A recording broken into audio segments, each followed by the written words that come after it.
Puji Tuhan, Shalom Bapak Ibu Saudara yang dikasihi Tuhan.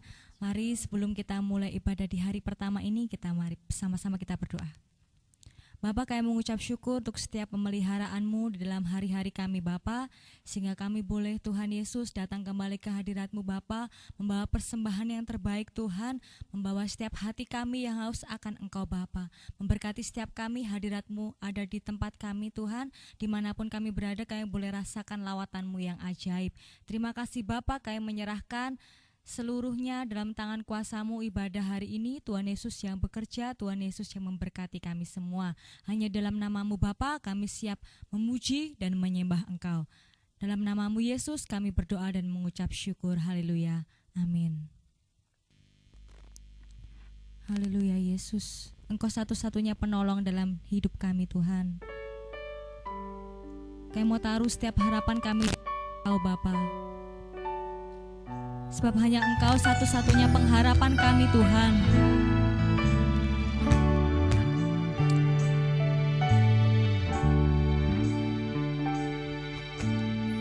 Saat ku dalam kesesakan, yang ku harap hanya Kau Tuhan. Saat badai hidup menerpa,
begitu banyak orang kadang tidak peduli dengan kami.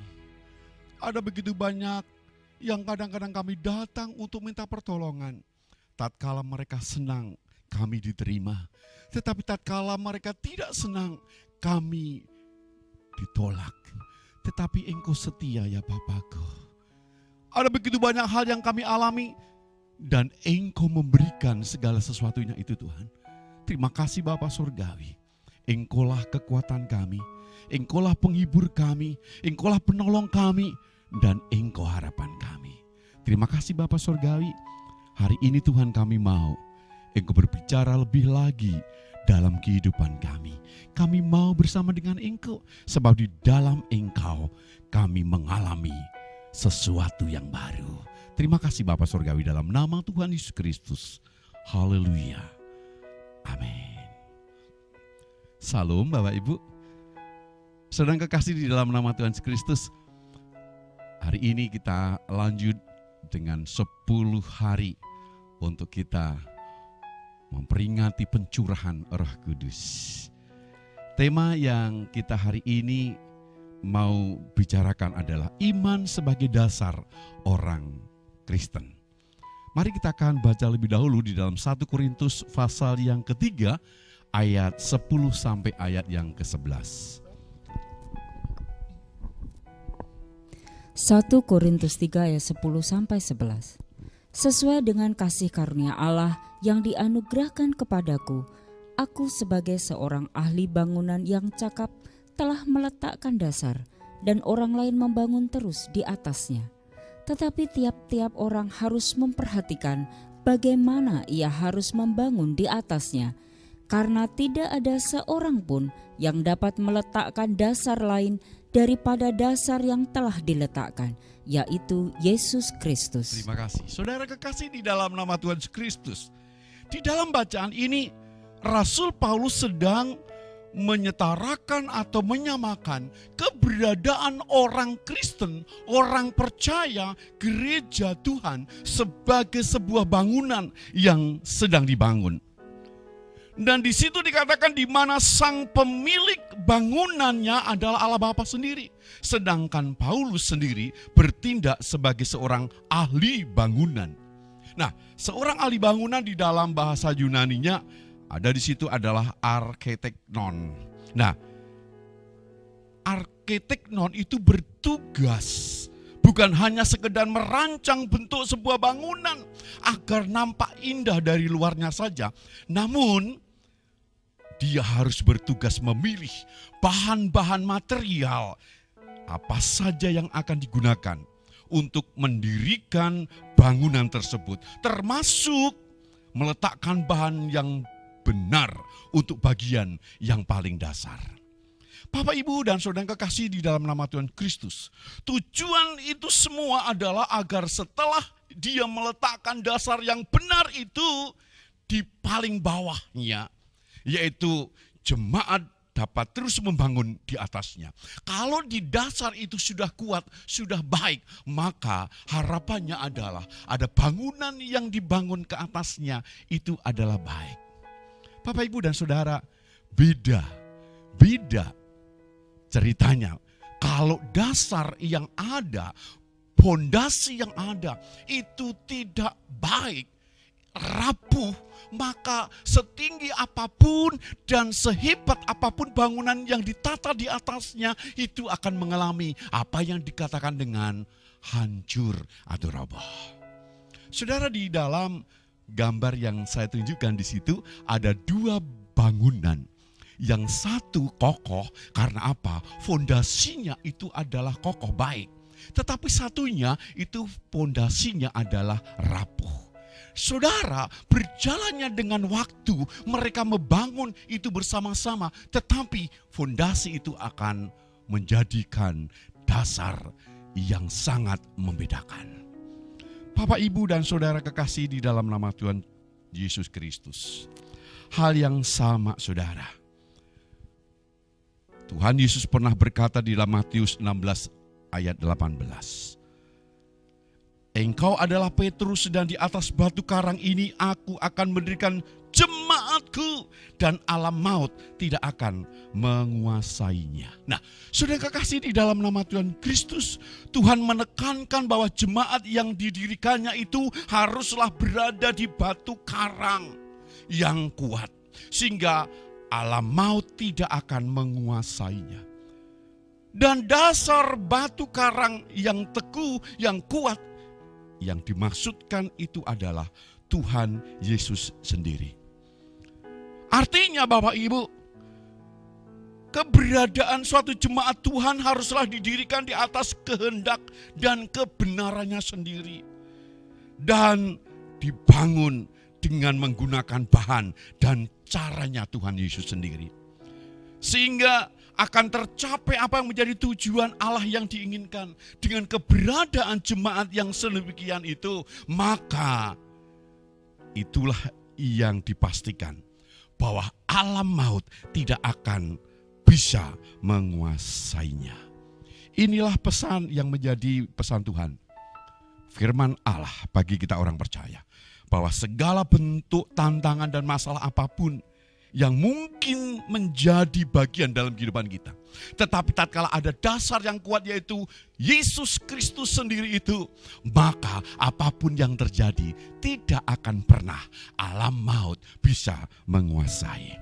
Bapak, Ibu, dan saudara kekasih, oleh sebab itu segala sesuatu yang kita lakukan, pastikan semuanya itu dilandasi oleh kebenaran yang sejati, yaitu Yesus Kristus. Fondasi yang benar hanya ada dalam Yesus Kristus. Nah, saudara, berkaitan dengan tema kita hari ini, mengapa dikatakan iman adalah sebagai dasar hidup orang percaya? Iman adalah sebagai dasar hidup orang percaya.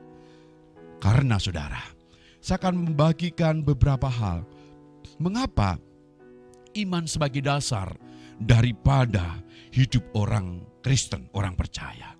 Karena saudara, yang pertama, iman adalah alat perkenanan Tuhan. Mari kita buka dalam Ibrani 11 ayat 6. Ibrani 11 ayat 6. Tetapi tanpa iman, tidak mungkin orang berkenan kepada Allah. Sebab barang siapa berpaling kepada Allah, ia harus percaya bahwa Allah ada dan bahwa Allah memberi upah kepada orang yang sungguh-sungguh mencari Dia. Haleluya. Kita harus hidup dengan iman supaya kita berkenan di hadapan Tuhan. Karena dengan demikian membuktikan bahwa kita percaya kepada Tuhan Yesus, kepada kuasanya, kepada kasih karunia-Nya, kepada penyertaannya, dan segala sesuatu yang dari Tuhan berguna bagi manusia untuk kehidupannya. Jadi saudara kekasih dalam nama Tuhan Yesus Kristus, iman adalah alat perkenanan Tuhan. Di dalam iman itulah ada satu perkenanan bagi hidup kita. Setiap orang percaya tatkala dia tidak punya iman yang teguh di dalam Yesus, maka dia tidak punya perkenanan di hadapan Tuhan. Bahkan Rasul Paulus di dalam jemaat Efesus pasal 2 itu mengatakan, sebab karena kasih karunia kamu diselamatkan oleh iman. Jadi saudara kekasih dalam nama Tuhan Yesus Kristus, iman berkuasa juga mendatangkan perkenanan Allah atas keselamatan hidup manusia. Kisah Rasul pasal 16 ayat 31 juga mengatakan, itu adalah Paulus dan Silas. Percayalah kepada Tuhan Yesus Kristus dan engkau akan selamat, engkau dan seisi rumahmu. Jadi saudara, mengapa iman adalah sebagai dasar hidup orang percaya? Karena iman adalah alat perkenanan Tuhan atas hidup kita, yang pertama. Yang kedua saudara, karena iman adalah rambu-rambu kehidupan. Ibrani 12 ayat yang kedua. Ibrani 12 ayat kedua. Marilah kita melakukannya dengan mata yang tertuju kepada Yesus, yang memimpin kita dalam iman, dan yang membawa iman kita itu kepada kesempurnaan, yang dengan mengabaikan kehinaan tekun memikul salib ganti sukacita yang disediakan bagi Dia yang sekarang duduk di sebelah kanan tahta Allah. Haleluya. Saudara, ibarat suatu perjalanan dari satu kota ke kota yang lain, saudara.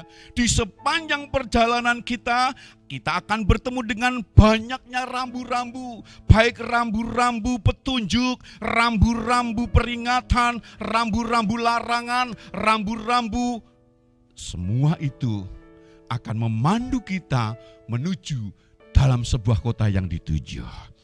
Jika kita taat kepada rambu-rambu itu, saudara, maka kita akan sampai ke tempat tujuan dengan selamat. Tetapi jika kita tidak taat, maka kita akan tersesat atau terkena pelanggaran. Oleh sebab itu, saudara, yang kedua, iman adalah rambu-rambu kehidupan kita.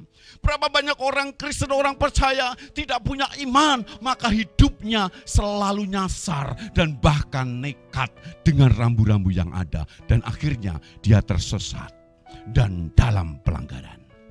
Yang ketiga, mengapa iman adalah sebagai dasar hidup orang percaya? Karena iman adalah kekuatan untuk menyatakan mujizat Allah. Matius 17 ayat yang ke-20.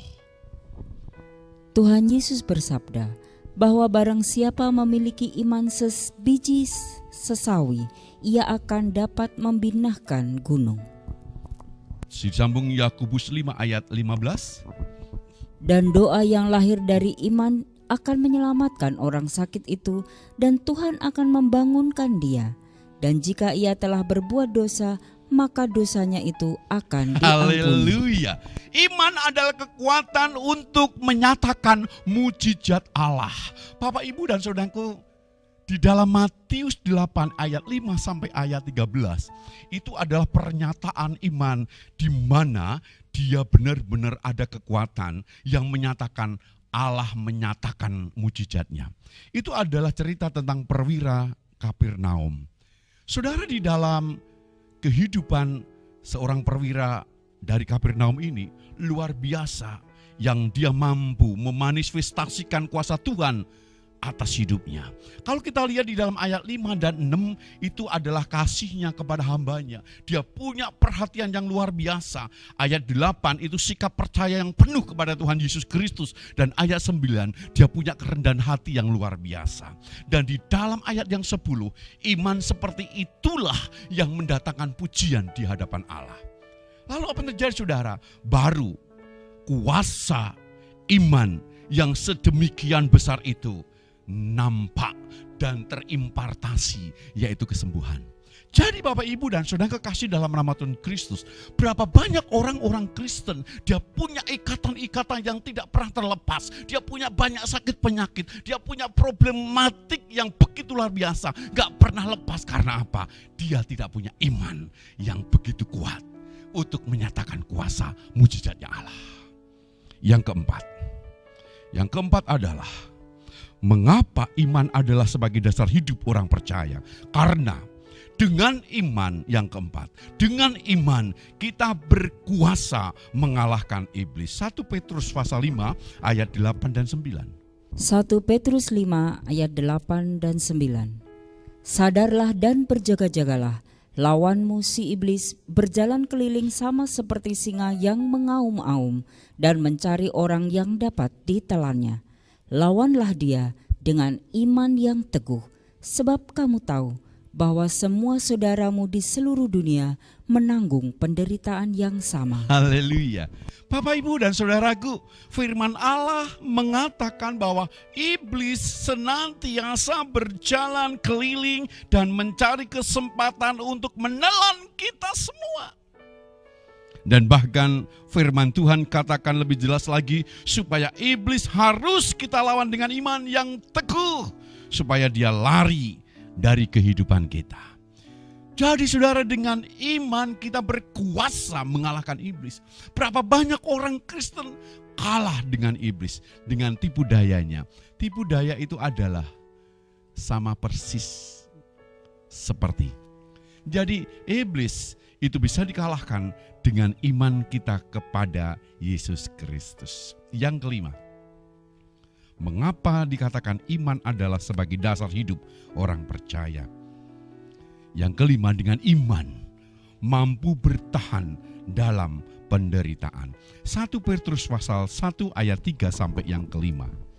Terpujilah Allah dan Bapa Tuhan kita Yesus Kristus, yang karena rahmat-Nya yang besar telah melahirkan kita kembali oleh kebangkitan Yesus Kristus dari antara orang mati kepada suatu hidup yang penuh pengharapan, untuk menerima suatu bagian yang tidak dapat binasa, yang tidak dapat cemar, dan yang tidak dapat layu, yang tersimpan di surga bagi kamu, yaitu kamu yang dipelihara dalam kekuatan Allah karena imanmu, sementara kamu menantikan keselamatan yang telah tersedia untuk dinyatakan pada akhir zaman. Apakah rahasianya Paulus berani bertahan dari segala penderitaan yang dialaminya? Apakah rahasianya Stefanus berani menghadapi maut tanpa rasa takut? Apakah rahasianya jemaat mula-mula yang pantang menyerah menghadapi aniaya? Atau penderitaan yang dialami oleh para rasul yang begitu dia teraniaya tetapi tetap bertahan di hadapan Allah. Satu hal yang penting yang harus kita perhatikan, saudara, bahwa di dalam iman mereka semua itu tersimpan pengharapan yang tidak akan pernah pudar dan layu. Karena apa, saudara? Iman yang didasari kepada Yesus Kristus. Oleh sebab itu, saudara, tanpa iman kepada Kristus Yesus, saudara, ada begitu banyak orang Kristen tidak bertahan dalam penderitaan. Hari ini, miliki iman yang benar. Dasar iman yang benar hanya di dalam Yesus Kristus. Tatkala kita punya iman yang benar di dalam Yesus Kristus, maka kita ada perkenanan di hadapan Allah. Dan itulah yang menuntun kita di dalam jalan menuju kepada suatu pengharapan, yaitu surgawi. Ada rambu-rambu yang harus kita lalui dan kita taat untuk melakukannya. Ada kekuatan yang menyatakan kuasa Tuhan. Dengan iman juga ada kuasa mengalahkan iblis. Dan iman mampu bertahan dalam penderitaan. Yang hari ini, apabila saudara bimbang khawatir, nyatakan iman yang benar dalam Yesus Kristus dengan satu pujian, Tuhan kekuatanku. Bangkit berdiri bersama-sama, saudara. Haleluya, angkat tanganmu, buka hatimu. Tuhan adalah kekuatanku. Ini adalah orang yang menyatakan imannya besar. Kekuatanku, bersama Dia ku tak akan goyah. Ku kan terbang tinggi bagai Raja Wali, melakukan perbuatan yang besar. Tuhan adalah kekuatanku. Oh, bersama Dia ku tak akan goyah. Amin. Ku kan terbang tinggi bagai Raja Wali, melakukan perbuatan yang besar. Kan terbang tinggi bagai Raja Wali, dan melayang tinggi dalam kemuliaannya. Biar bumi bergoncang dan badai menerpa, terbang tinggi bersama Dia. Ku kan terbang tinggi. Haleluya. Yesus, Engkau mengurapi kami. Yesus, Engkau menjamah kami. Yesus, kami buka hati dan masuk dalam hidupku, Tuhan. Aku mau, Tuhan Yesus, Engkau memenuhkan dengan Roh-Mu. Roh Kudus, mari kuasai kami. Baptis kami, Allahku. Kami mau kesegaran daripadamu. Haleluya. Oh,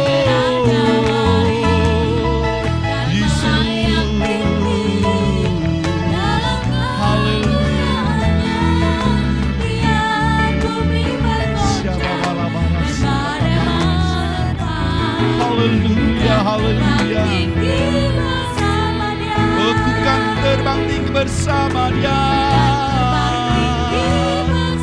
Ku kan terbang tinggi bersama Dia. Sembahlah kita.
Bapak, Ibu, dan saudaraku, kalau engkau rindu untuk Roh Kudus menjamah hidup kita, seperti firman Tuhan katakan, cari maka engkau akan mendapat, minta maka engkau akan menerima, ketuk pintu maka pintu akan dibukakan. Hanya sejauh itu, dengan sungguh, dengan percaya, maka Roh Kudus itu yang akan mengurapi engkau. Roh Kudus itu yang akan membaptiskan engkau, dan itu sangat indah bersama dengan Dia.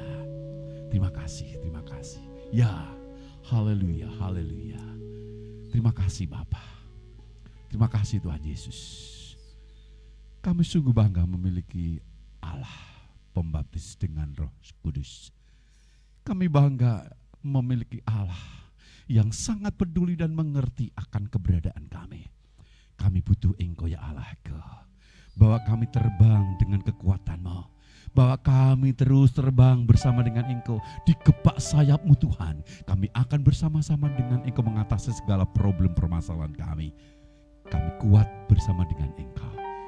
Kami lepas segala sesuatu yang mengikat karena Engkau yang menolong kami. Terima kasih Bapa. Teruskan, lanjutkan Allahku. Kami mau hidup di dalam rambu-rambu peraturan-Mu, sehingga kami hidup sampai tujuan, yaitu pernyataan-Mu, pengharapan yang daripada-Mu. Terima kasih Bapa Surgawi, dalam nama Tuhan Yesus Kristus. Haleluya. Amin. Mari kita akan angkat tangan kita di hadapan Allah, dan kita terima berkat yang daripada Tuhan. Diberkatilah seluruh hidupmu, diberkati anak cucumu, diberkati usahamu, diberkati keuanganmu, diberkati kesehatanmu, diberkati pendidikanmu, diberkati pelayananmu. Engkau akan senantiasa memberi dan engkau tidak akan pernah ngutang. Tetapi engkau diberkati untuk jadi berkat, disembuhkan untuk menyembuhkan, dipulihkan untuk memulihkan. Pada waktu engkau pergi, engkau akan pulang dengan berkat-berkat Allah. Pada waktu engkau pulang, engkau akan disebut orang berbahagia, sebab engkau penuh dengan sukacita Allah. Terima berkat jasmani dan rohani, cinta kasih daripada Allah Bapa, penyertaan daripada Tuhan Yesus Kristus, dan persekutuan Roh Kudus menyertai hidupmu hari ini sampai selama-lamanya. Haleluya. Amin.